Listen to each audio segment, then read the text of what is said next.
Indian way of greeting. And I hope that you have been enjoying the past 2 days in Dubai. And today we have assembled here. And I do not know how many of you have heard the past 2 days' messages. But fortunately, Pastor has recorded it and it is available both in English and in cassettes and in CDs. The reason why I stand here is not to preach,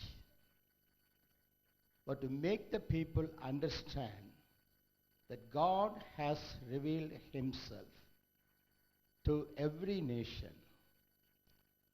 He is not the God of Christians, he is the God of the universe.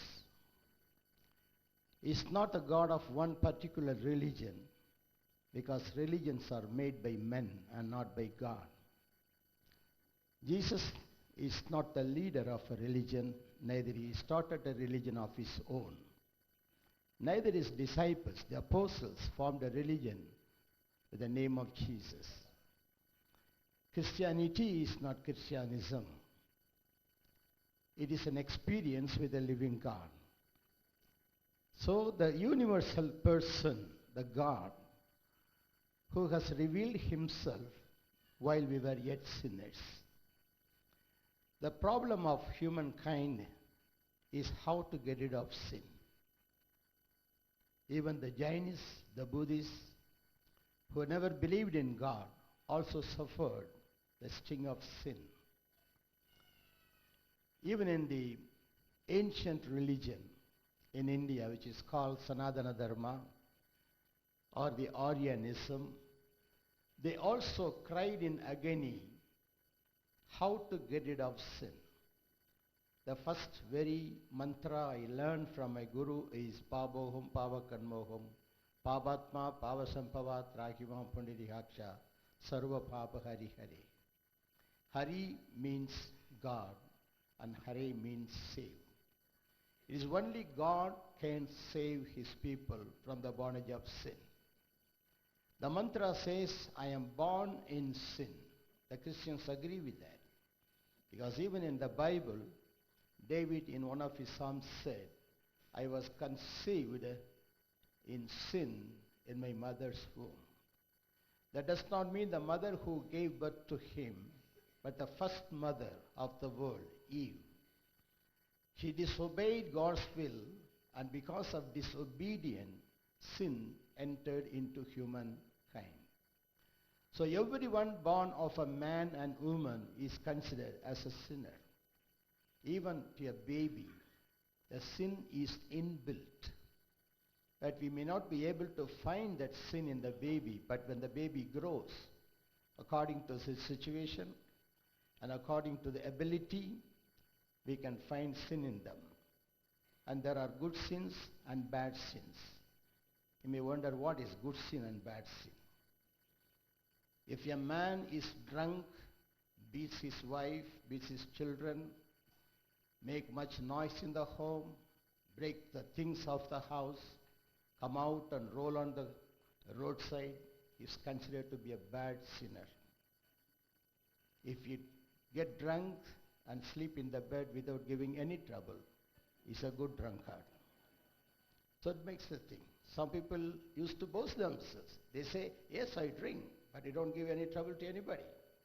That doesn't mean he is without sin. He is a sinner. Some people, when they walk on the road, they dash to a woman or catch the hand of a woman and make some fun. And another guy also will have the same thing in his heart, but he fears that somebody will beat him or the reputation of his family will go. So what he does, instead of pulling by hand, he pulls a woman by his eyes. Who is better? The one who pulls by eyes with sight, or the one who holds with a hand? Both are the same. Of course, the one who holds by hand is better than the one who pulls by eyes, because every one has some scan eyes. They can go very deep into their body. The X-ray eyes, I can say. So what is sin? Is something rebelling against God and conscience. That is sin. So the agony of the ancient saints were how to get rid of these. The mantra says, I am born in sin.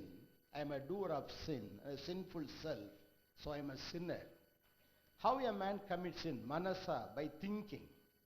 While you are sitting here, your thinking can go somewhere and commit a sin and come back to you. So by thinking, a man can commit sin. You need not do a murder, but you can think in your mind. You can murder a person in your mind. At the same time, vasa, by your words, you commit sin. Hastapya, by your looking, you commit sin. Dehinam, by your physical body.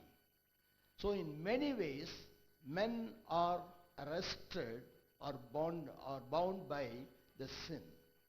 So what to do? How a man can rid of his own sin? He cannot. The mantra says, Mam Trahi, I am unable. I cannot. Because I am in sin. I am immersed in sin. I cannot get rid of my sin. It is just like a pit of water mud, and I will go deep into that if I struggle to come out. So the prayer goes to God, the only one God. The name or the religion of anything is not in the mantra, and it is not supposed to be a Hindu mantra because it is in Sanskrit language. It says, God save me from all kinds of sin. Like the same in every religion, you can find people confessing their sins before God and ask God to forgive him. So God has to do something. The past 2 days I have been explaining that God took the initiative to reveal himself to his people. How can a man who is bound by sin can receive God? By his own efforts. In the Dharma Shastra, I have studied some poems which says, Na yogena, not by performing yoga practice I can get rid of sin. Na dhyana, not by meditation. Na tapa, not by severe austerity. Not by dharma. I cannot get rid of sin by giving alms to the poor. He will be benefited. But I can't get any benefit by giving alms to the poor. And not by snana, even if I dip my body in every water, the ocean, the 3 oceans surrounding India, and in all the holy rivers or holy ponds or wherever it is. That water cannot save me from the bondage of sin. Na snana, na dhyana, na dharma, na dhana. You cannot offer money to God and get rid of your sin. The poem ends with a beautiful word. It is only by the grace of God a man can get rid of his sin. So it's only God can release a person from the God itself. How he can know God? Unless God reveals to him. So in the Brahmavindu Upanishad, I found a text when I was in the Hindu ashram studying Vedas.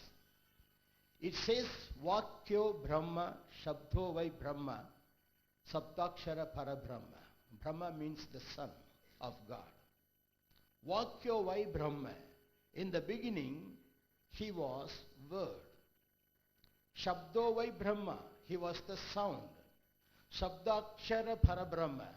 The sound which was made a word became in a figurative form. He became flesh. The same thing when I happened to read the Bible after my conversion, I saw in the John's Gospel, the very first verse, the first chapter, in the beginning, God was Word. And the Word was with God, and the Word became flesh. A sinner cannot see God unless God reveals to him. There is a beautiful poem in the Saiva Siddhanta. I studied Saiva Siddhanta when I was 16 years old. I completed the whole Saiva Siddhanta.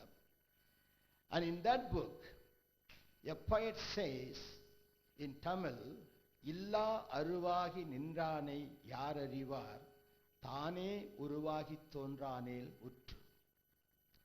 God is Aru, he is formless.